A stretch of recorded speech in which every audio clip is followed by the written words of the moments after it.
নতুন একটা রেসিপি নিয়ে হাজির হয়ে গেলাম। এখানে আমি নিয়েছি 500 গ্রাম ঝিঙে। ঝিঙেটা কচি কচি ঝিঙে নিতে হবে, তাহলে এই রেসিপিটা খেতে খুবই ভালো লাগবে। এবার আমি ঝিঙে কেটে নেব।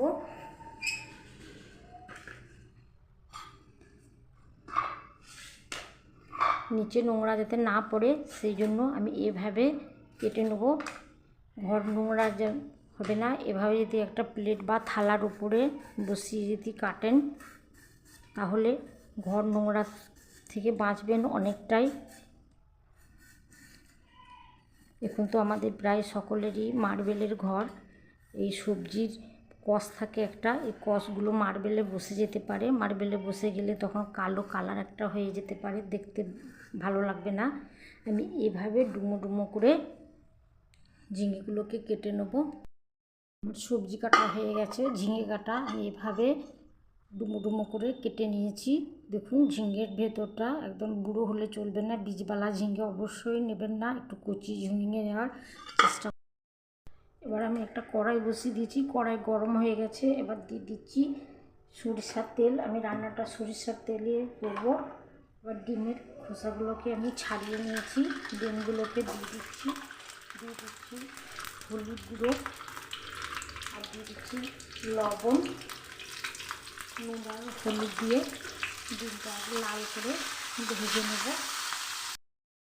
আমার ডিম ভাজা হয়ে গেছে। এবার আমি বসিয়ে দিয়েছি একটা কড়াইয়ের মধ্যে দিয়ে দিচ্ছি সরিষার তেল। 2 চামচ মতো সরিষার তেল দিচ্ছি। খুব বেশি তেল মশলা আমি দেবো না, হালকা মশলাতেই রান্নাটা করব। এখানে আমি কয়েক দানা কালো জিরে দিয়ে দিচ্ছি, ফ্লেভারটা ভালো হবে খুব। কালো জিরে যারা পছন্দ করেন না তারা বাদ দিয়ে দেবেন। এখানে আমি একটা বড়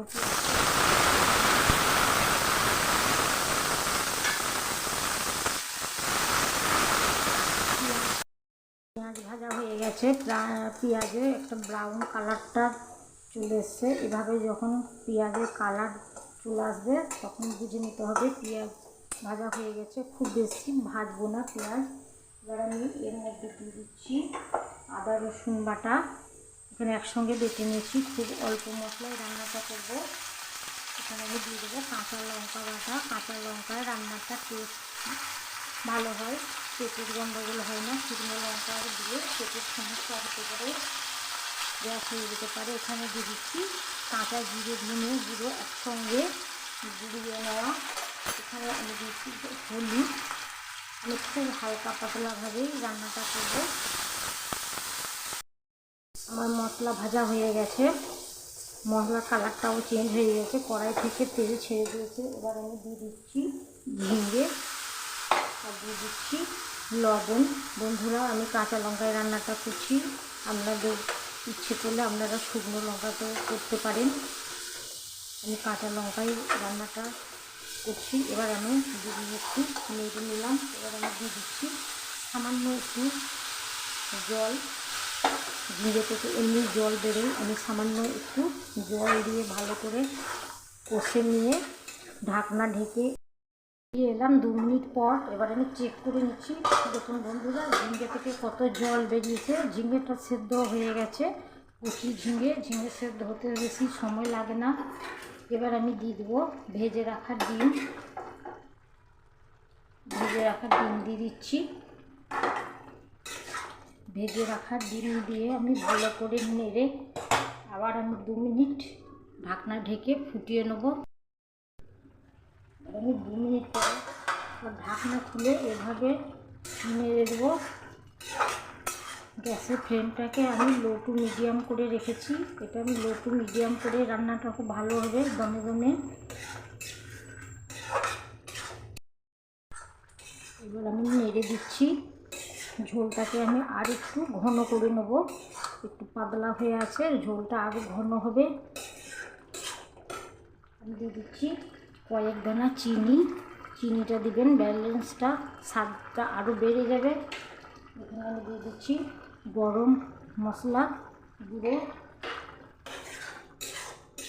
নেড়ে আমি আর একটু ঝোলটাকে ঘন করে নেব। বন্ধুরা আমার ঝিঙে ডিম মাখা মাখা হয়ে গেছে। দেখুন ঝিঙে আর ডিম মশলা সব গায়ে লেগে গেছে। এর থেকে আর বেশি ঘন করলে ভালো লাগবে না। আজকে আমার রান্নাটা যদি ভালো লেগে থাকে বন্ধুরা, আমাকে সবাই সাপোর্ট করবেন, প্রথম থেকে শেষ পর্যন্ত দেখবেন, প্লিজ কেটে দেবেন না। আর বেশি বেশি করে শেয়ার করবেন আর লাইক করে দেবেন।